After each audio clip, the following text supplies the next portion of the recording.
Good morning, Avengers. Welcome to Avenger Park. I am here. We're blessed. We're honoured. John Aloisi. Welcome to a wet and cold Avenger Park, John. Yeah, it is cold, but it's still an exciting morning, day. We had the girls' clinic this morning.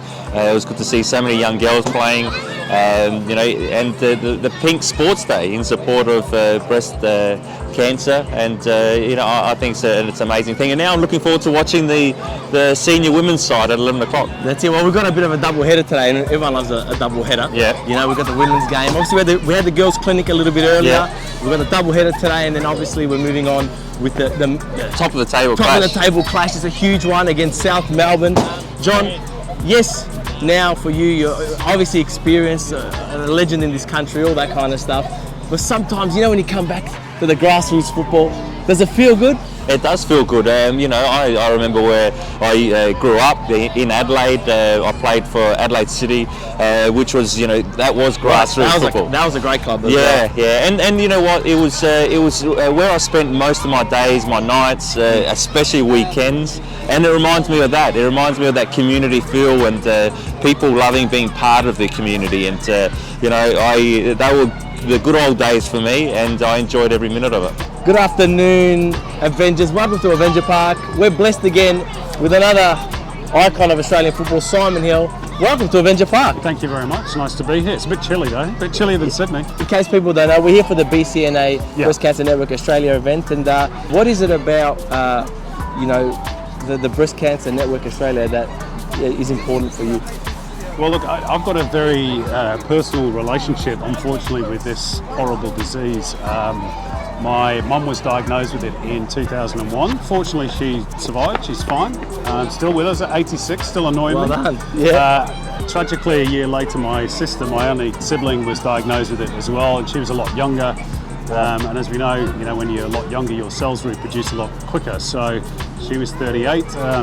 She managed to beat it once, but it came back, and unfortunately she died in 2009. So I'm fully aware of the impact on families and individuals of this horrible disease. So whenever I get the opportunity to support any breast cancer charity around Australia, or indeed around the world, and I'm always happy to do that, because obviously I've got a very personal link and connection with it. So it touches so many people's lives. I don't think any of us know a family that hasn't been affected by cancer. So, this is something that affects all of us, which is why we need as much awareness in terms of diagnostics, but also in terms of fundraising to, try and find cures, or at least better treatments, and supports, for people and families who sadly go through this. And as I say, we all know somebody who's been through it. My family has been touched by it, not just with my sister and my mum. My dad's had it as well. Wow. Different type of cancer. He's okay. Still knocking around. 86. Still supporting Man City. Yeah. Man City. Yeah. What a season.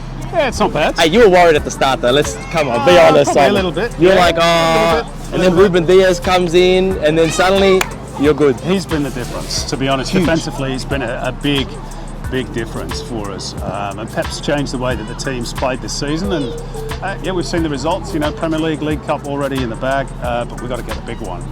I must admit, you're lucky, you're blessed to have a job where you work with other like-minded people, other footballers, other experiences, and they've all come through the same system. I mean, how vital is, and it's a very big talking point at the moment, the football pyramid. Obviously we've seen all the stuff in England, but how important and vital is that we maintain this strong football pyramid here in Australia, and maybe talk about those relegation, pro-relegation? Yeah, look, I would love to see one day that there is relegation promotion, in the A-League and B-League. I think that's important for the game. It's important for the clubs, because it also it makes sure that the clubs have to be at a certain level, because if they do drop that level, they're going to be out of the A-League. Well, one of the things that I enjoyed, and sometimes it was heartbreaking, because I experienced that in Europe. I experienced the relegation. I experienced actually playing for a smaller side and playing and beating a big side like Real Madrid. And those feelings there, you can't replace. And hopefully we get that. I know that they're in the process of getting a B League up and running. I'm excited about that.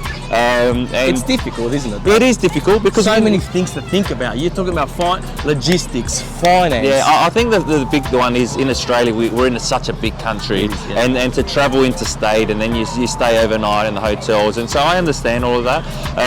But it also creates a bigger pool for players, and so if we can have that, it's great. But the NPL is doing well at the moment, and it's great to see Avondale at the top of the table and playing against South Melbourne. So I'm sure there's going to be future A-League players playing today.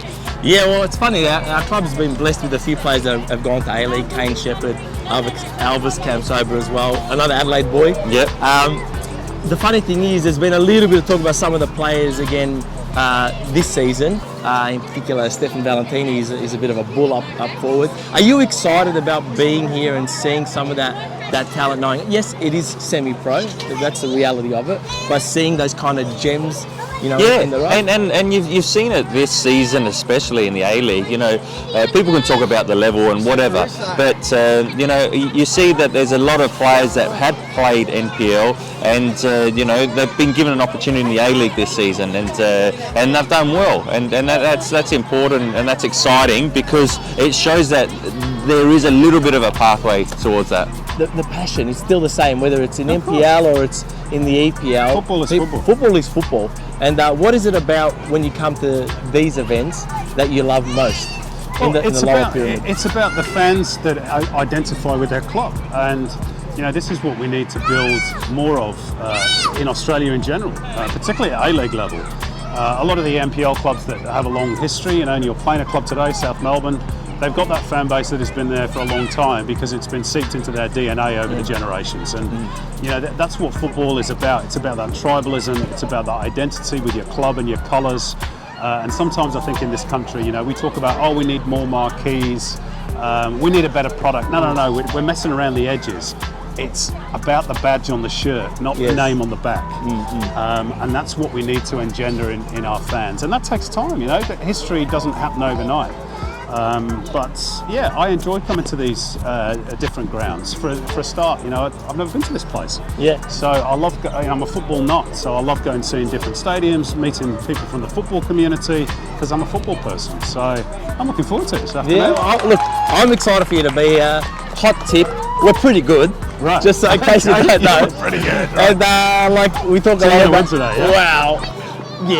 Yeah. Look, Okay. South Melbourne are very defensive. They've got a very good defensive record, but we are very dynamic. I think it's probably got to the coach. He's a Liverpool fan, so you can see some similarities in, the wing backs are flying up.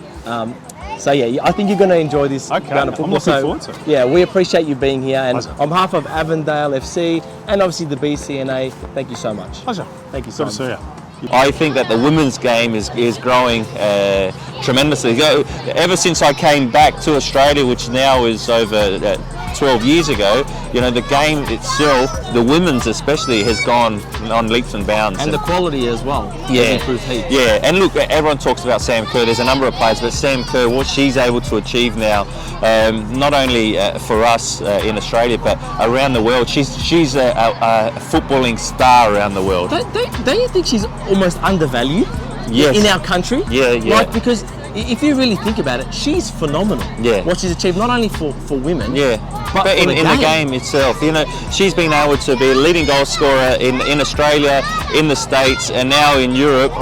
And so she's going to be playing a Champions League game tomorrow, and I'll be the first one supporting her and Chelsea. I'm not a Chelsea fan, but because she's there, No one's a Chelsea fan. It's all right, John.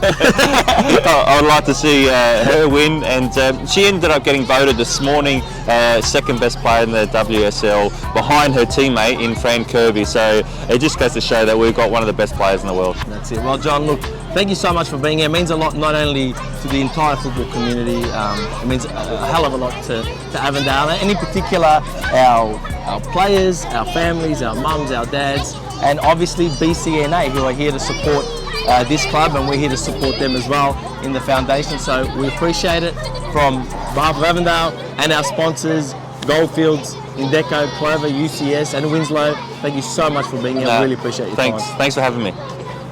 Thank you.